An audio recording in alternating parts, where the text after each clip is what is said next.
Sä nypit jo. Mulla oli onnekas sattuma, mä nypin tällä viikolla, niin kuin mä tiesin koko tästä. Eikä. Että mitenkä sattuu?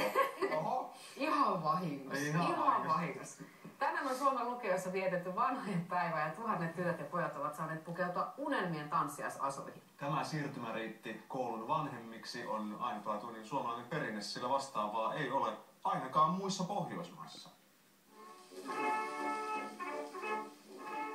Vanhojen perinteen kerrotaan lähteneen liikkeelle täältä Helsingin Ykkösnorsin koulusta 30-luvulla.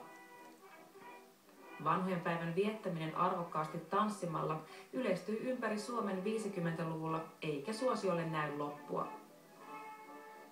Lähtee nyt ja lähtee tangoaskel nyt ja 1 ja 2.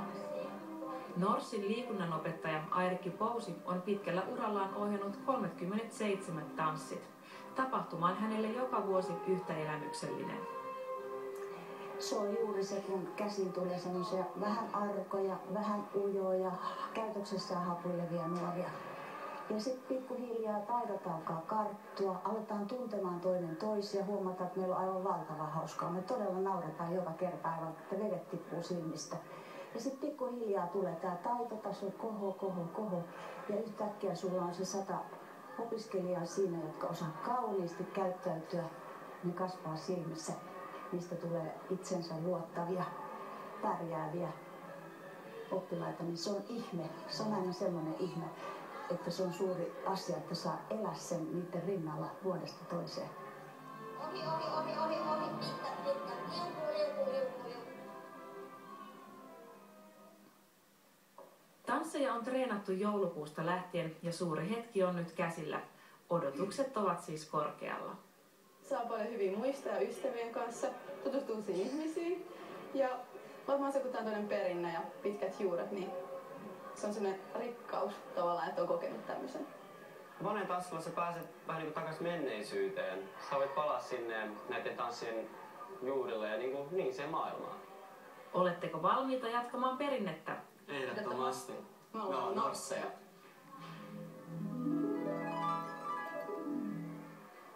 Oppilaille vanhojen päivä on vapaaehtoinen tapahtuma, mutta erittäin suosittu, vaikka halpaa se ei osallistujille ole.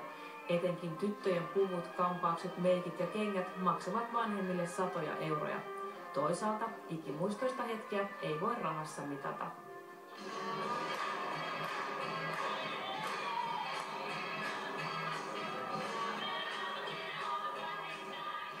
Mulle tämän Ivan kohokohta on se, että mä oon saanut olla se tekijä ja se tausta, että mä en tietenkään omista näitä nuoria, mutta mä oon saanut tehdä työtä näiden eteen, sen eteen, että ne voi liikunnasta nauttia ja ylpeänä mennä.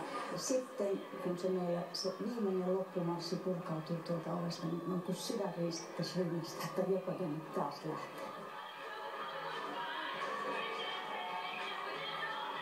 Tuokion kuluttua kuulemme Suvi Teräsniskan kaunista laulua, mutta nyt paikalla on siis myös